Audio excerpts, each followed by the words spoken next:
Hi everybody, and welcome to Sunlight Lake Worth, our online worship service. So glad you were here. I hope you tuned in to Easter and you're back. We're starting a series called When Life Hurts. And it's just a series that I think is going to be really helpful for us right now in the time that we're in and what's going on. And this morning I want to start with our call to worship from Psalm chapter 11. But before we do that, you ever given your kids one of these, a little steering wheel while you're driving the car, they sit in the back seat and they drive their little car.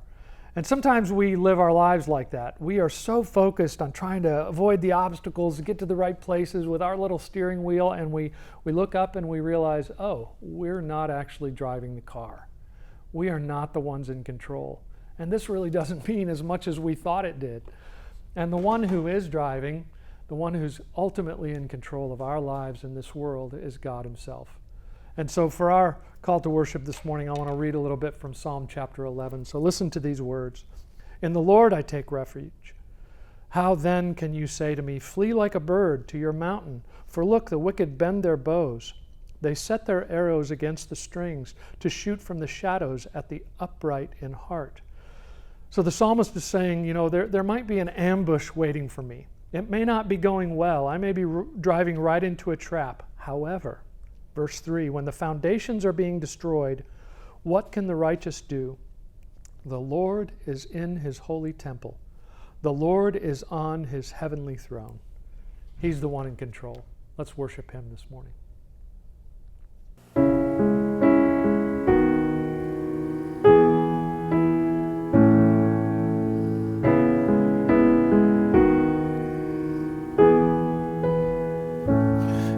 Unravel me with a melody.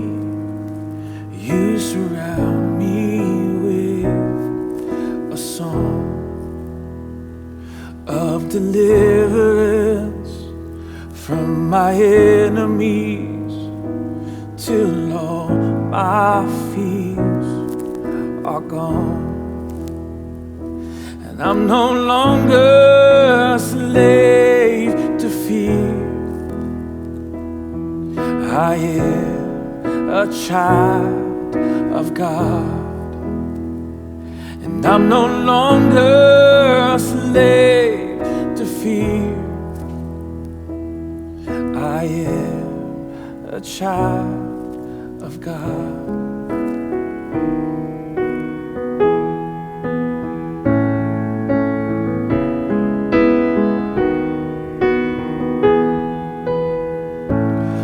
My mother's womb, you have chosen me. Love has called my name. I've been born again into a family. Oh, your blood flows through my veins, and I'm no longer a slave to fear, for I am a child of God. Yes, I'm no longer a slave to fear, for I am a child of God. Oh, oh, oh, oh, oh. You split the sea so I could walk right through it. My fears were drowned in perfect love. You rescued me so I will stand and sing. I am a child of God. You split the sea so I could walk right through it. My fears were drowned in perfect love. Oh, you rescued me, and I will stand and say, I am a child of God. Yes, I am.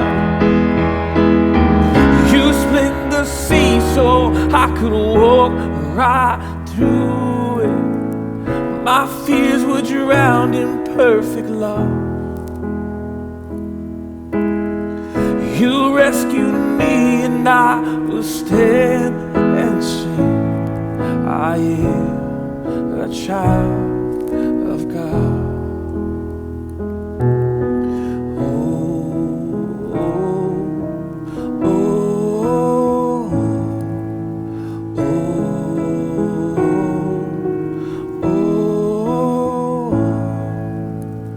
You split the sea so I could walk right through it. My fears were drowned in perfect love. You rescued me, and I will stand and sing. I am a child of God. I am a child of God. Yes, I am a child of God.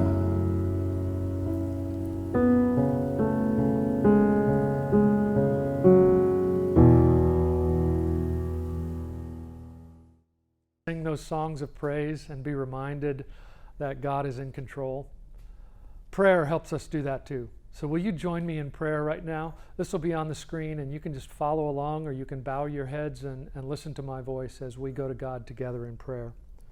This prayer comes from, I do a daily devotional, daily prayer on my phone, and this was the prayer for today. Lord, reveal to us what makes itself an enemy to the life you want for us. Help us hunger so deeply for your kingdom that we are willing to risk our reputation, wealth, and well-being. Reveal to us when we ourselves act as enemies to your kingdom of justice and peace. May the peace of the Lord Christ go with you wherever he may send you. May he guide you through the wilderness, protect you through the storm. May he bring you home rejoicing at the wonders he has shown you. May he bring you home rejoicing once again into our doors.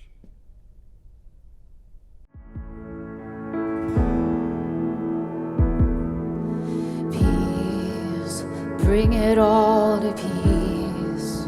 The storm surrounding me, let it break. At your name, still, call the sea to still, the rage in me to still, every wave. At your name, Jesus, Jesus, you make the darkness tremble. Jesus, Jesus, you silence fear. Jesus, Jesus, you make the darkness tremble. Jesus, Jesus. Breathe, call these bones to live, call these lungs to sing once again. I will praise Jesus, Jesus, you make the darkness tremble. Jesus, Jesus, you silence fear. Jesus, Jesus, you make the darkness tremble. Jesus, Jesus, Jesus, Jesus, you make the darkness tremble. Jesus, Jesus, you silence fear. Jesus, Jesus, you make the darkness tremble. Jesus, Jesus. Oh, your name is a light that the shadows can't deny. Your name cannot be overcome. Your name is a light forever lifted high. Your name cannot be overcome.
fear. Jesus, Jesus, you make the darkness tremble. Jesus, Jesus, you silence fear. Jesus, Jesus, you make the darkness tremble. Jesus, Jesus, you silence fear. Jesus, Jesus, you make the darkness tremble. Jesus, Jesus.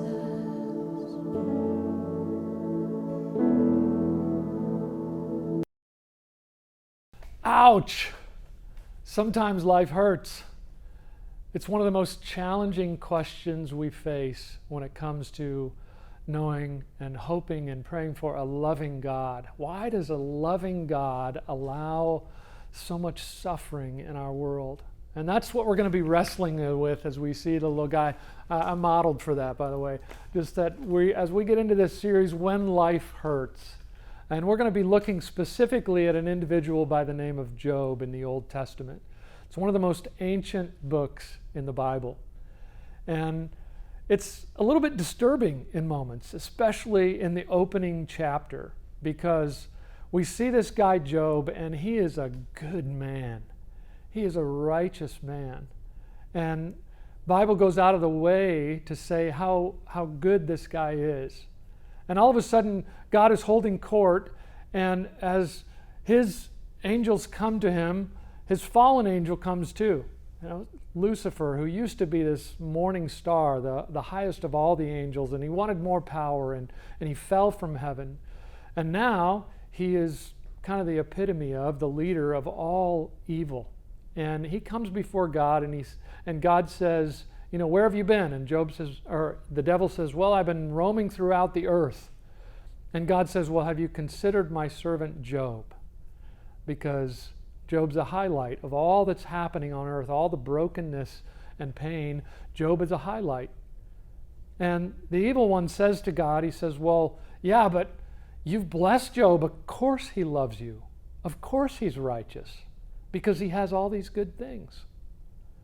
And you're wondering what's going on in this conversation between God and the evil one, but ultimately, what's most disturbing is that apparently the evil one makes a good point, because God says, okay, let's see if Job only loves me and serves me. Let's see if Job is a person of integrity only because he has lots of good stuff. So what happens in the opening chapter is God allows suffering to enter into Job's life. He loses his children. He loses his wealth. Eventually, he loses his health.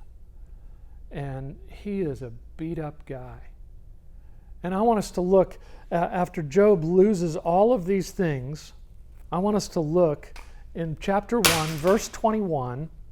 This is what Job says. And this is an astounding thing. That after Job goes through all of this loss, and he says a lot more after this that we're going to talk about in this series, but this is where he begins. Naked I came from my mother's womb, and naked I will depart. The Lord gave, and the Lord has taken away. May the name of the Lord be praised. I don't know if I could do that. I don't know if I could face suffering with the same kind of courage, the same kind of promise that Job does. That he says, in spite of all this, I came into this world with nothing and I'll leave with nothing. And the only thing that matters is that I want to honor God with my life. That I want to give him praise. The Lord has given to me and the Lord has taken away. And in the end, the only thing that matters is that the name of the Lord be praised. I don't know if that gives you comfort or that challenges you or bothers you, but I think it's astounding that Job could do that. And as we go through this series, When Life Hurts, we're going to wrestle with how do we respond to the suffering? And especially right now in this message, we're going to wrestle with the idea, why does God allow suffering? Philip Yancey spent a lot of time in the hospital interviewing terminally ill patients. And one of the things he heard a number of times from people who were terminally ill in the hospital is that the Christians who came to visit and tried to provide comfort often did more harm than good. Here were some of the things, and I think part of the reason is that we as Christians, we feel like we should have an answer for suffering. And part of what we're going to discover in this series is that there is not an easy answer for suffering. It doesn't mean we don't understand things about God, doesn't mean we don't learn, and that there is much that we can understand about why God allows suffering, but there are not easy answers.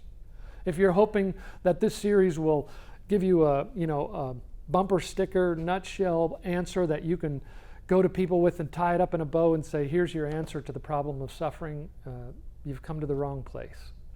But I hope you'll keep listening. But here are some of the responses that the Christians who came to visit the terminally ill said that did more harm than good. God needed another angel. That's one of the things that people say, and it's nobody's fault. You were in the wrong place at the wrong time.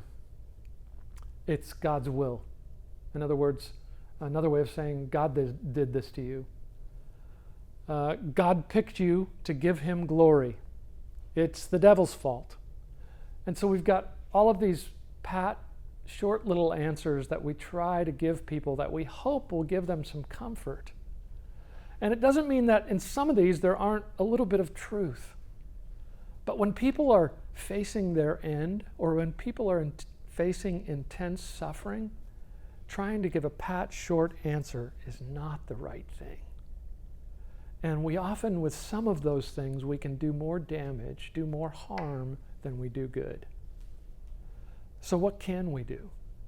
Well, first off is to understand that a lot of times we talk past each other.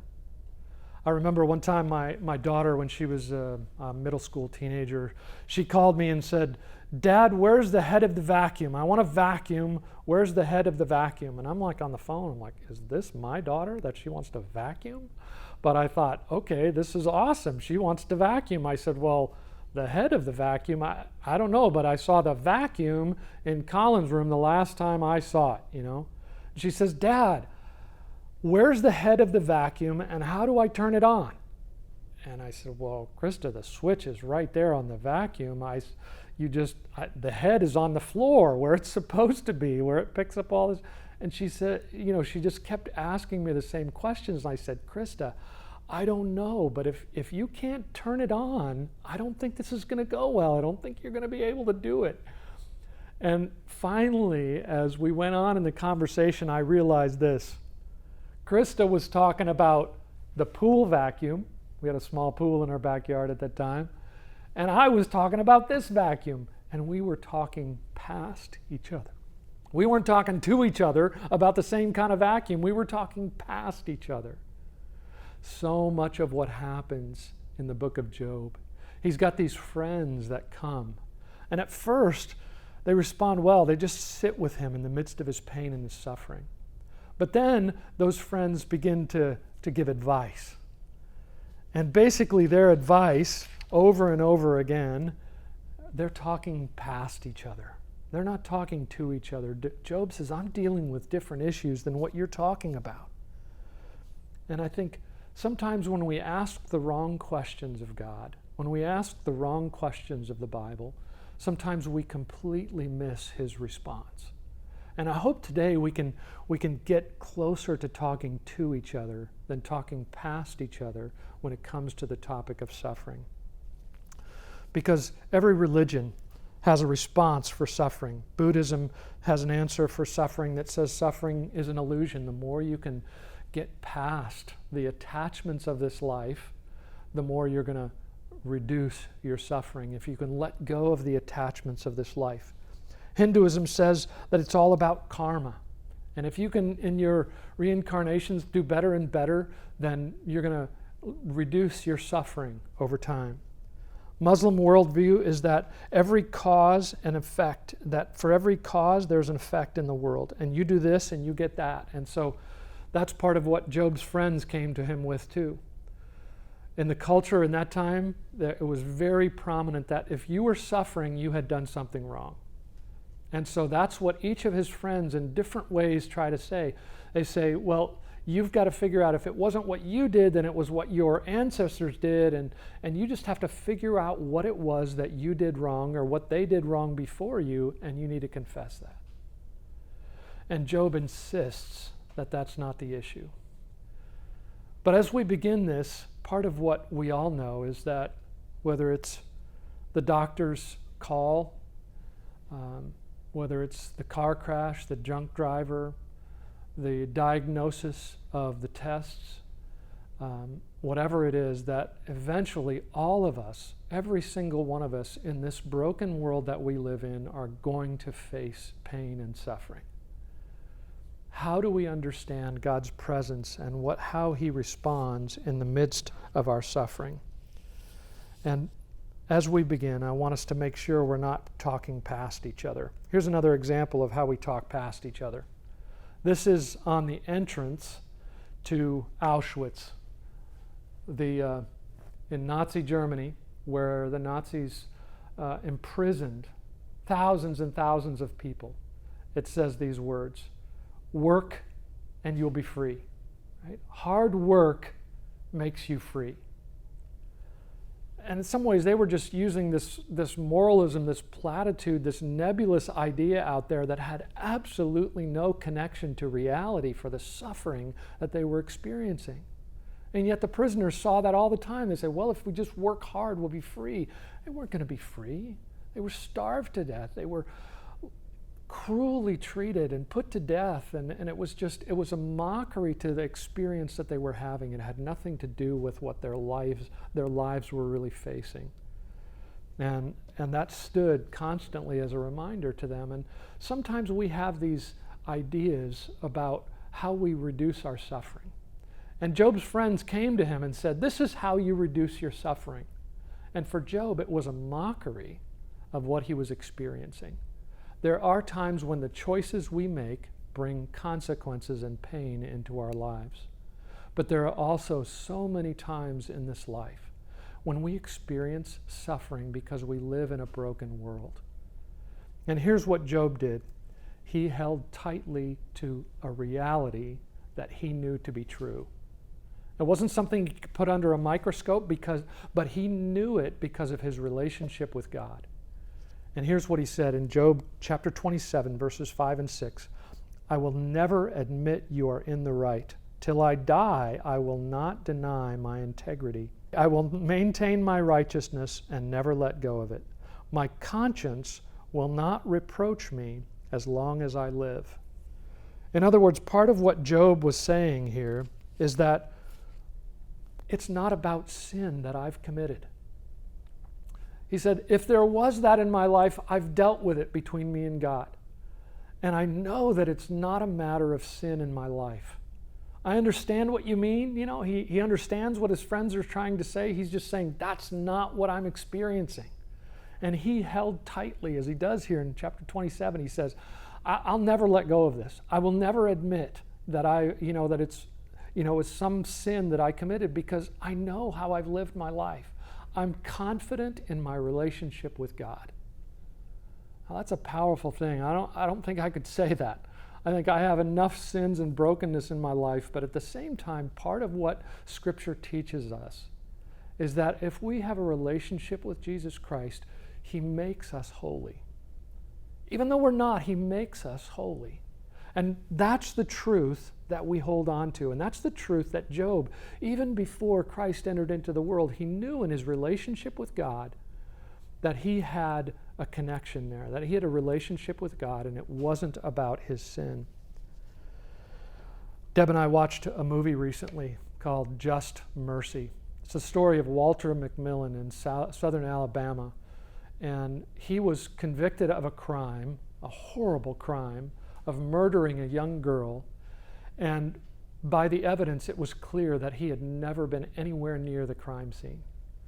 And a lawyer by the name of Stevenson comes to southern Alabama to defend people.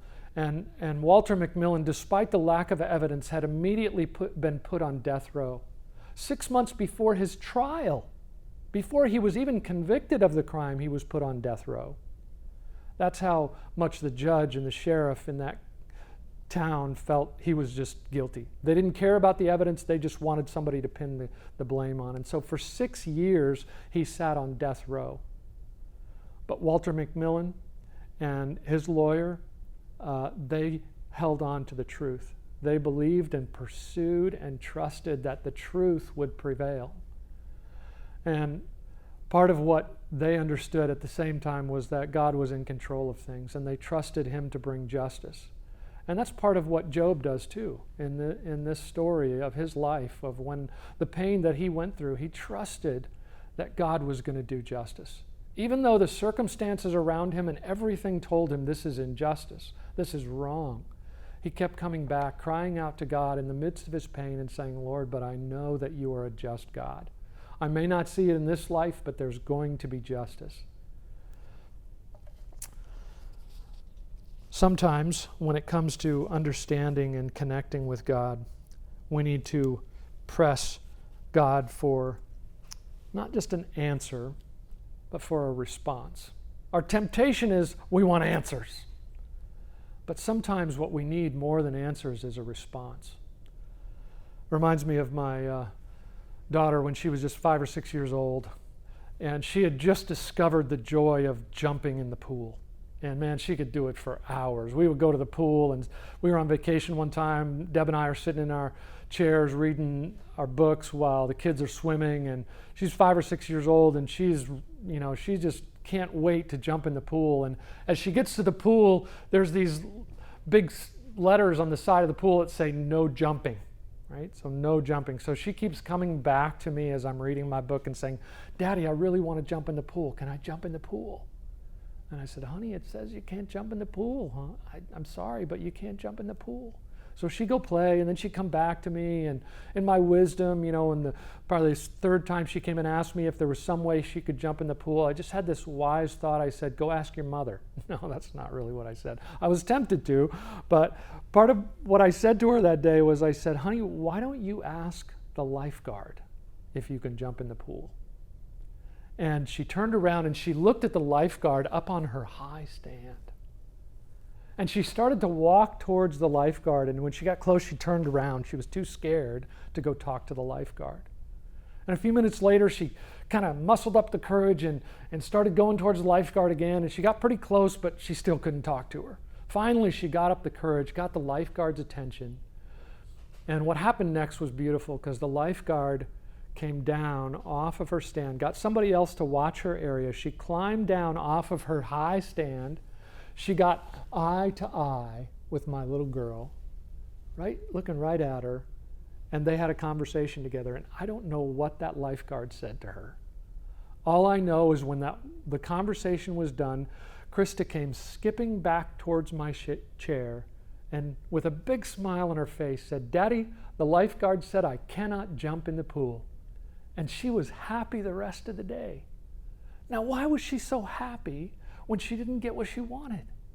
She didn't hear from the lifeguard what she wanted to hear. I think she was so happy because she had a relationship with the God of the pool. Instead of just swimming during the day, she now knew the God of the pool. She had a relationship with the God of the pool, and she was happy the rest of the day. And that's part of what we're going to see in Job's story, is that as he cries out to God in his pain and his suffering, and he keeps pressing God for an answer, and he doesn't get a good answer. What God says to him is not easy to hear, and we're going to get into that, but what he gets is a response. God speaks to him, gets eye to eye with Job and speaks to him. And when God's done speaking, Job rejoices. Not because he heard what he wanted to hear, not because he got all the answers that he wanted to understand his suffering, because he didn't get any of that, but because he had a relationship with the God of the pool. And I hope that in the midst of whatever suffering you're experiencing, in the midst of this coronavirus, the chaos that we're experiencing, that you don't just press God for the answers that you want, but that you listen and wait to hear his response. It may not be what you want to hear, but having a relationship with the God of the universe means everything. let's close with this. Just a couple of thoughts. How do we live this out? First of all, it starts with living every day in the presence of God. What does that look like? It looks like obedience in the little things, little loving things, accomplishing integrity in our lives. Second thing, practicing His presence through prayer, solitude, Sabbath, meditation, reading His Word, and a host of other ways that we develop disciplines in our lives where we build a relationship with God. So that when suffering comes, our only question is, God, why do you allow this? But that we have a relationship with God in such a way that we can hear Him when He speaks to us. And the last thing is this, that we approach the challenge of life wanting desperately to know why. Maybe we need to approach the storms of life and the pain and the hurts of life desperately wanting to do what is right. That's a different mindset. Instead of saying, God, why? We come to God saying, what do you want? How do you want me to serve you? How do you want me to build your kingdom in this time and in this place? And I hope that in the midst of what we're going through, that the world can look at who we are as people, as God's people, and say, man, they're making a difference. There may not be a lot they can do, but they're doing what they can. And they want to live this life in such a way that they're not just wrestling with the why questions, but they're wrestling with, what do we do? How do we serve others? And how do we serve God in the midst of this? Let's pray. Father in heaven, thanks so much for the grace that you give us. Sometimes it is not easy when life hurts and we face these challenges. And I pray that you will shift our mindset. Help us to ask the right questions, not just the knee-jerk reaction questions that immediately pop into our mind, but ask the deeper questions. To be able to step back and see life and pain from your perspective and not just our own. Lord, we pray it all in Jesus' name.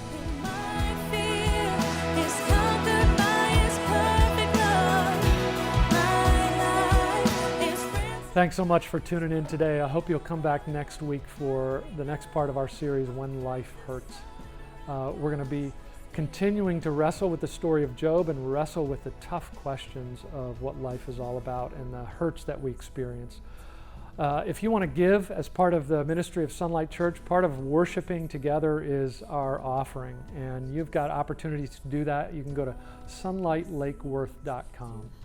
And you can also be a part of Project 1200, where we're gathering some funds so that for people who have needs during this time, they've lost their jobs, their livelihoods, they're struggling to make ends meet.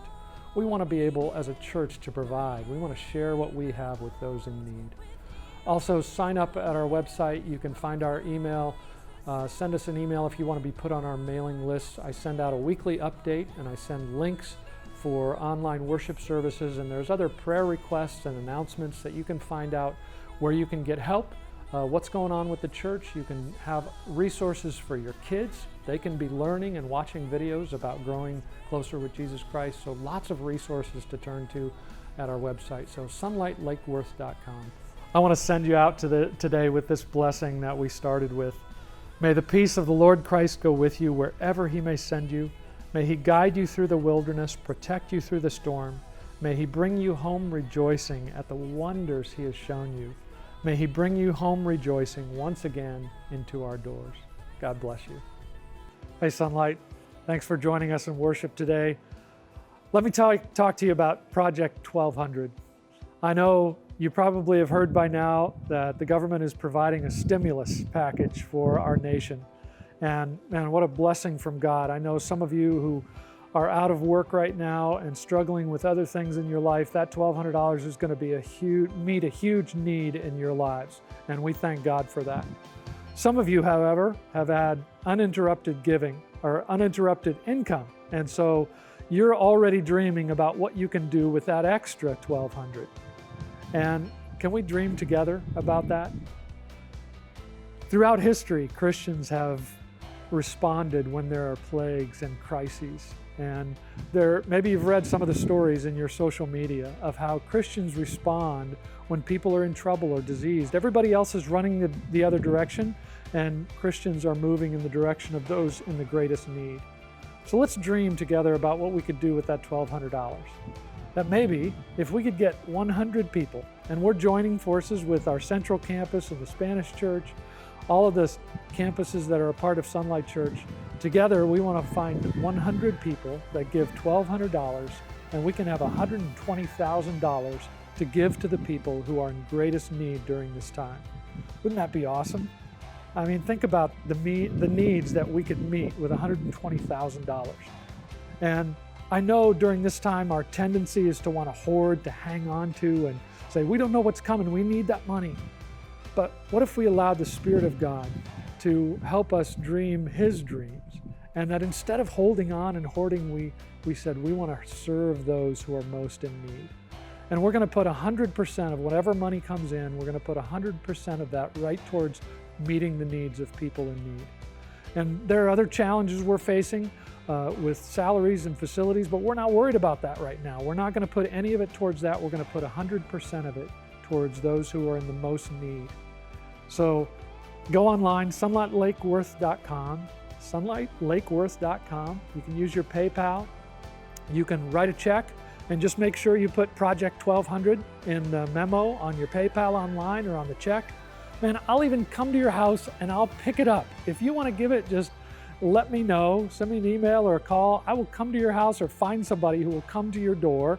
We won't shake hands or anything like that, but we will come pick it up, and let's dream together God's dream of serving those who are most in need. Thanks, Sunlight, for Project 1200.